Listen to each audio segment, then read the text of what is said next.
Right? Before anybody I'm not playing. we get too far down that rabbit hole, give everybody like the elevator pitch of you and becoming an artist. Like, how did the family take that? I'm going to grow up and decide I'm going to kind of go down this avenue, because obviously there's a ton of people that, when they're young, they kind of want to do this, but then like the world gets in the way and parents aren't supportive. And I say that mostly because I was not a supportive parent for one of my kids who did do that and ultimately went into like advertising. And I Right. have regrets on how I handled that. So I'm always fascinated with these stories of how you guys got down that avenue. Well, for me, I always hear this from my mom. She said, ever since I could hold like a crayon or a pencil, I was drawing. Like even from the, like 2, 3 years old, I was always drawing.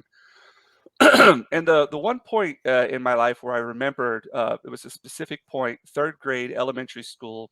I grew up in North Carolina and Indiana. My mom's side of the family all lived up in Indiana around Evansville, and we moved to a place called Jasper. I don't know if you've ever heard of it or not, Mhm. but it's kind of a town with lots of German immigrants. And we got moved. I started going to a new elementary school, and just hopped right into an art class. It was basically first day. They were like, "Okay, we have to do a drawing for some kind of show." I was like, "Okay." And at that time, I was really into Indians. So I would always have like these books I would look at. I would draw like powwows. I would draw like Mhm. fights with like the Union, like for with American soldiers. And Mhm. so I did this kind of a panoramic view of this kind of like a nighttime scene of a whole bunch of Indians around like a fireplace. And they took the picture away, and I had no idea what was going on.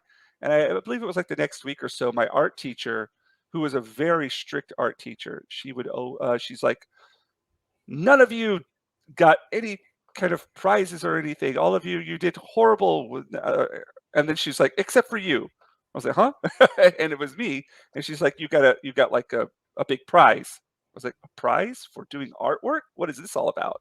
So I Mm. remember my family taking my mom taking me to the art show, and sure enough, there's that picture of mine with the big red ribbon on it, and I'm like, wow, you can Hmm. get prizes for doing artwork? That's crazy.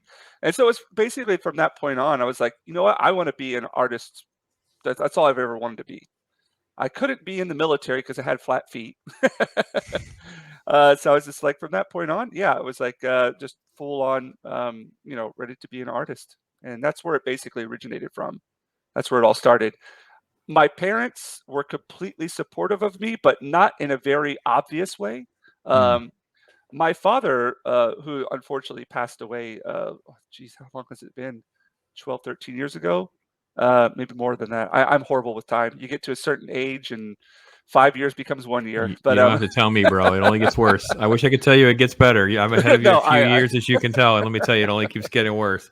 but I found out, later on that he actually had an art talent, but he didn't really show it off and out. And it Mm. was something I was never really aware of, and he didn't really push it himself. But other than that, nobody else in my family did any kind of art. But kind of subtly, my parents supported me by like Christmas presents. They would get me crayons and sketchbooks and colored pencils and things of the sort.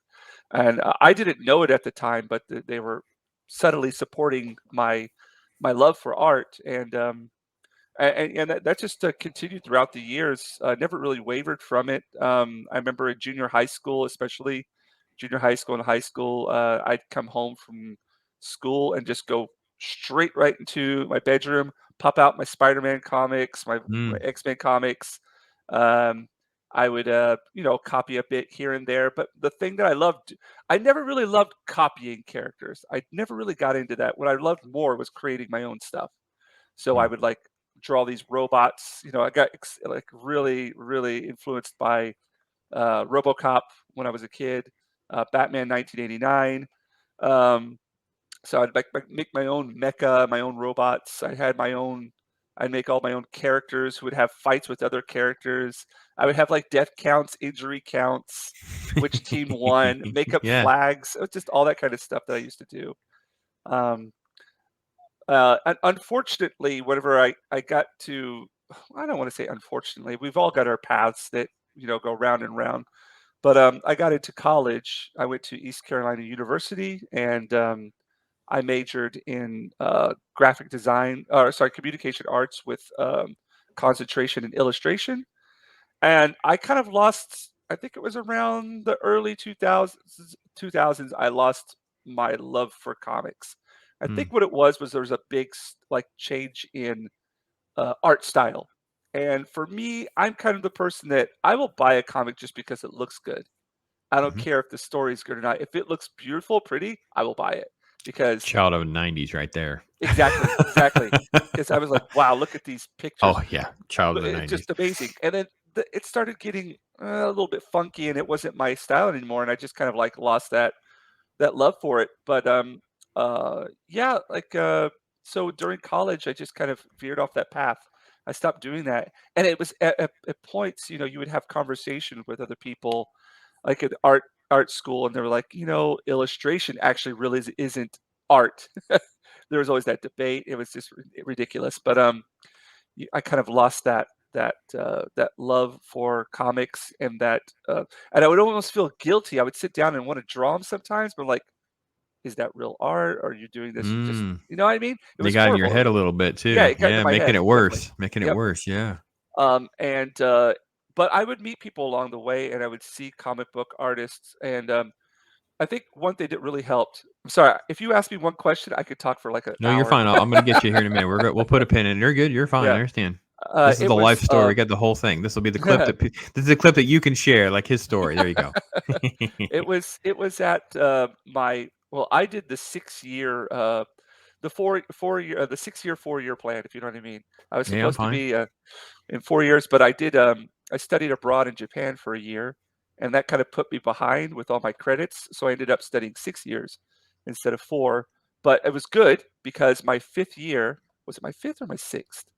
It could have been I think it was either fifth or sixth, I can't remember. We had a guest artist, a guest professor for our advanced illustration courses. And some of the people out there who listen to this have heard me tell the story over and over and over again, but it had such a huge impact on me that I can't leave it out. Um, uh, we had an artist, I don't know if you're familiar with him, Kent Williams. Um, Yeah, absolutely. yeah. So He's he been on he all does. sorts of stuff. Yes. So I'm horrible with names. I'm so bad with names. But if you show me a picture, I will know who that artist is. If you show me, I can relate that with the person and their work. And so Kent Williams, I was like, Kent Williams. I don't recognize that name, but my illustration teacher was going crazy. She's like, "We got him. He's going to be here for a full year, and he's going to be teaching your advanced illustration classes. You're so lucky." I'm like, "Okay."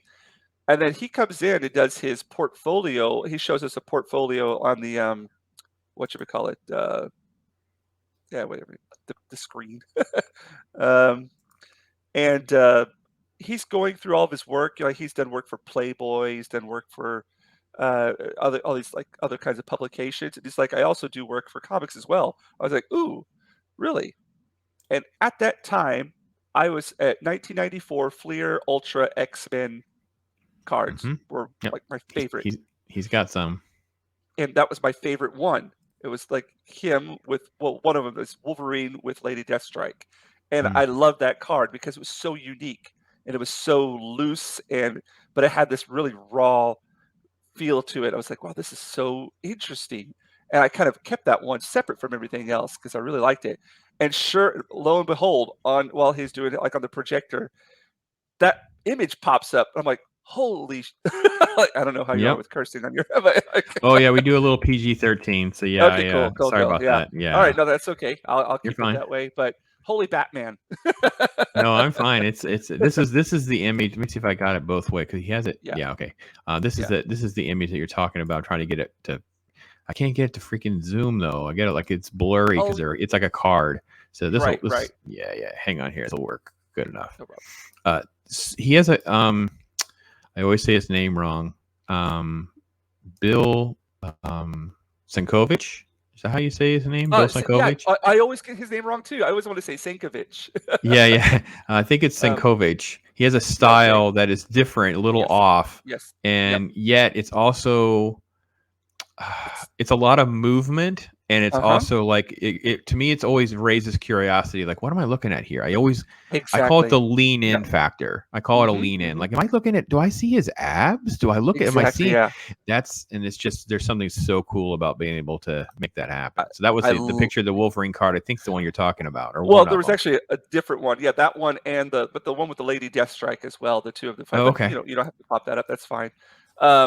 No, I just and whenever that card popped up on like the project, I was like, oh my gosh, I'm being taught by the guy whose card I was like I held as a treasure. So for a year, I had him as a guest professor, and it just changed everything. He also introduced us to Phil Hale. I don't know if you know Phil Hale. He's not really a comic I don't think he does Yeah, comic book, I don't think I know who Phil Hale is at all. but his style, and Kent Williams, you could totally see there's just so much, that's related there. And then Bill Seiko I was gonna say it wrong. It's I'm going to go with Sinkovich, but I may be wrong Zikovich, as yeah. well. So those of you in the chat, Yeah, you're going yeah, to be yeah, lecturing me, and it would be an easy thing to figure out again. But I have to be yeah. honest, I cannot get it to it will not stick. But I'm like you. I grew up for years thinking it was like Mhm. Sinkovich or Yep, Sinkowich or something like yep, that.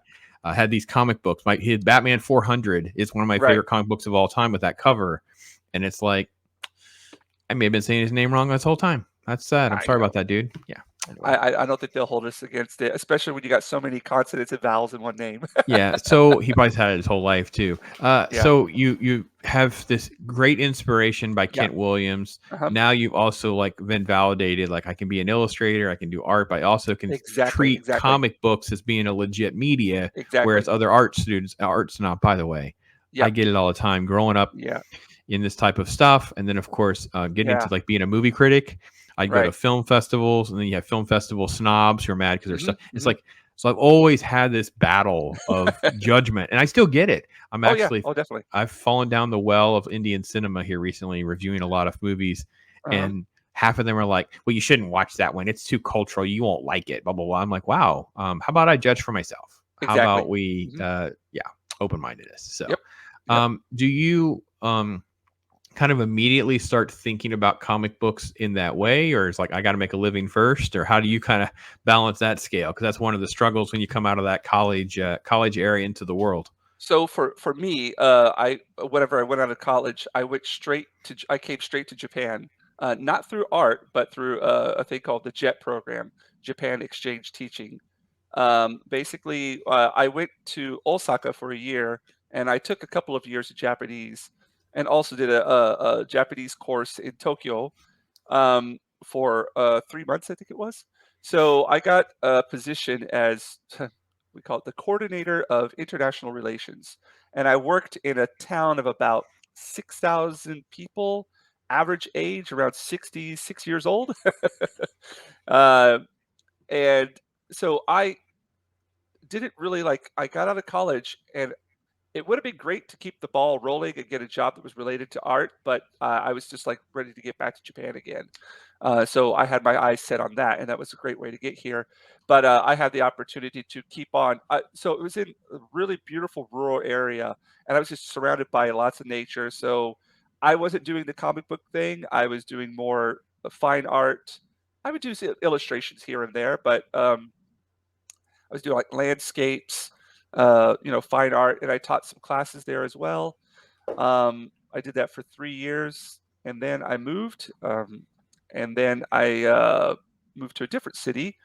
But the art was always with me. I was always doing something with it. I just wasn't. It's difficult to live in Japan as a foreigner, not doing something that isn't related to English. It's just Mm, a job. You have job security teaching English. You are guaranteed to make money. So it's difficult to like, oh, I just want to do a part-time job and then try to live off the artwork and stuff. It's sure, just, sure, sure. which is No, what listen, I'm doing. I Yeah. would end up going into healthcare here in the States. Mhm. So for me, it's like, yeah, it'd be great to do YouTube full time, or it'd be great to do Yeah. whatever. When you start putting the balance in the scale, especially Yeah. whenever I'm up in years, it's more difficult and more challenging. Mhm. So Right. yeah, I totally understand that. So Yeah.